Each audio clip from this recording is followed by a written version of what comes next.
So this tutorial video is to show you how to actually purchase an option.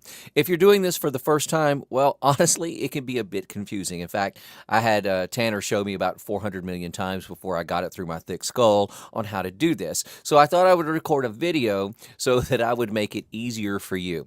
Now, we use epoption as our trading platform of choice. You could use stock trade, anything else. It really doesn't matter. Of course, if you use one of those others, the process will be a little bit different, but still have the same basic principles. If you're following along with us and you're going to use epoption, this will be a very informative video for you. So once you've logged into your epoption account, the first thing you do is come up here to the top, click on Research, and then Option Chains. That will bring you over to the next screen where you can actually type in the stock ticker of the stock that you're looking for. So we're going to pretend we've already done all of our homework to determine a couple of stocks that fit within our category. And we're going to pretend like IBM is one of them. So you just put in IBM. Okay, there it is right there, IBM. And then you want a strike price. You want to be near the money. The chain types, you want either calls or puts, one of the two. You don't do calls and puts because then it gets a bit confusing. It really doesn't matter which one, you just need to choose one. We're going to look for a call option. Okay, so I'm going to choose call. And then for our expiration date, we need something that's about 4 months out. That's our window, okay, our window of opportunity, something at about 4 months out. So under the expiration date, it's November right now as I record this, so we're going to go November to December is 1 month, December to January 2 months, January to February 3 months, and February to March is 4 months. Well, if you look, I don't see a March option. And that's because most of the corporations that are out there do their end of tax year in March 31st, and so they don't even have anything within that time frame.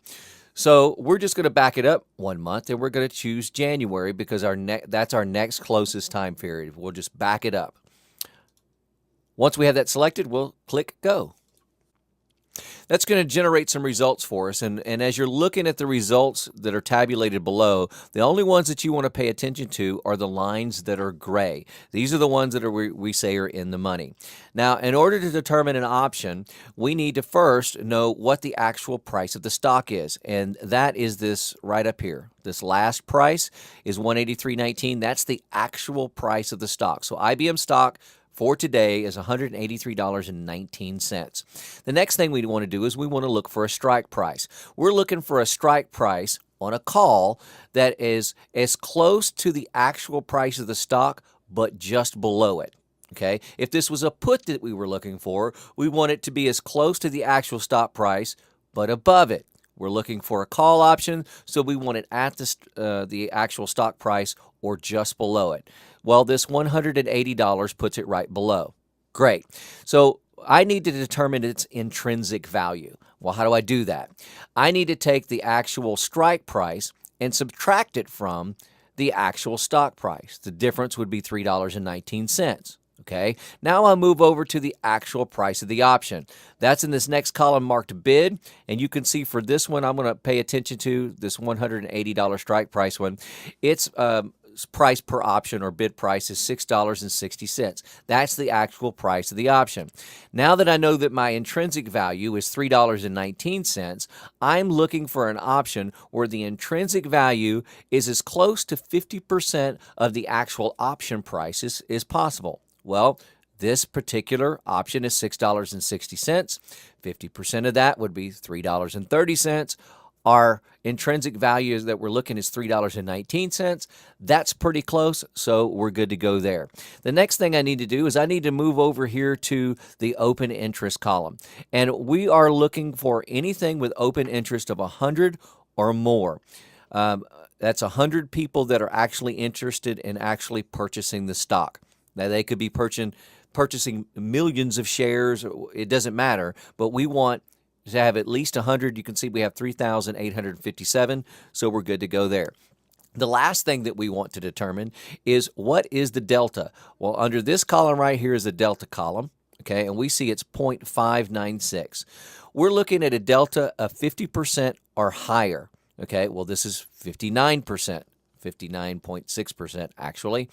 And that really has to do with the profitability of the option. When you go to resell it at the end of this, the higher this number, the more profitable it's going to become for you. Okay, so I'm going to suggest that you only look at options that have a delta of 0.50 or higher. This is 0.59. We're good to go there. So this particular option meets all of our criteria. So going back, our stock price is $183.19. Our strike price is at $180. For a call option, it needs to be as close to the original stock price, but just below it. For a put option, it needs to be as close to the original stock price, but just above it. That puts this call option right in our target window.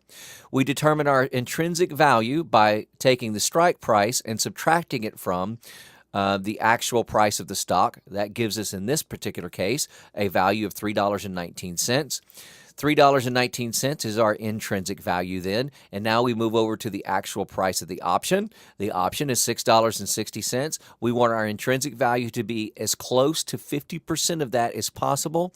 $3.30 would be our 50% mark. That means my actual intrinsic value of $3.19 is pretty close to it, so I'm good to go there. Next, I move over to open interest. Remember, we want 100 or more. I got it. And then we move over to delta, and we want it 50% or higher. We're at 59.6. That's perfect. So we're ready to purchase this stock. It falls within our criteria. Now, how do we purchase it? You simply click on the stock ticker right next to that particular option. So I'll go ahead and do that. This moves me over to my preview order screen, and basically we want to know, first of all, under the action, which one we want. We want buy to open. The next is how many contracts do you want? Well, remember, one contract is 100 options, okay? And so that means at this value of $6.60, that's $660 for one contract, because one contract is 100 options. So I want one contract. Of course, you can do more if you want, but that's how many I want for this. Then I move over here to my price. Now, I want to select limit, and then I want to put in how much I'm going to bid. Well, the option is selling for $6.60. Rule of thumb is you want to add 20 cents on top of that, because that's the profit margin of the guy who's actually going to do the trading for you. You got to give him a little on top in order to make it worth his while, or he won't trade the option for you. So we think a good rule of thumb is 20 cents. So I'm going to sell it for $6.80, or I want to purchase it for $6.80. And that gives our market maker, the guy doing the trading, a little bit of profit. Duration, we want day order, okay? There's good till cancel, but we want day order. And now that we have that selected, you simply say preview order.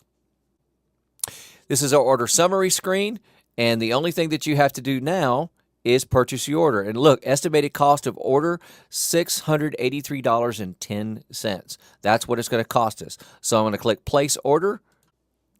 And now we're just waiting for our market maker to actually confirm the order. Well, how do you do that? Well, move over here to accounts and then go to account summary. This brings you back to our main screen. And what you want to pay attention to is the order status. So let me scroll up a little bit. Order status, you'll see I've got 4 of them on my order status screen, but one of them says next day. These other 3 I did just as practice runs before recording this video. This is the buy to open one. I'm going to click on the details link right up here at the top of that. That's going to scroll over to this other screen where it shows you this order right here. This is the one that I have open to order, and we're just waiting for it to be confirmed, okay? Now, how long do you have to wait for it to be confirmed?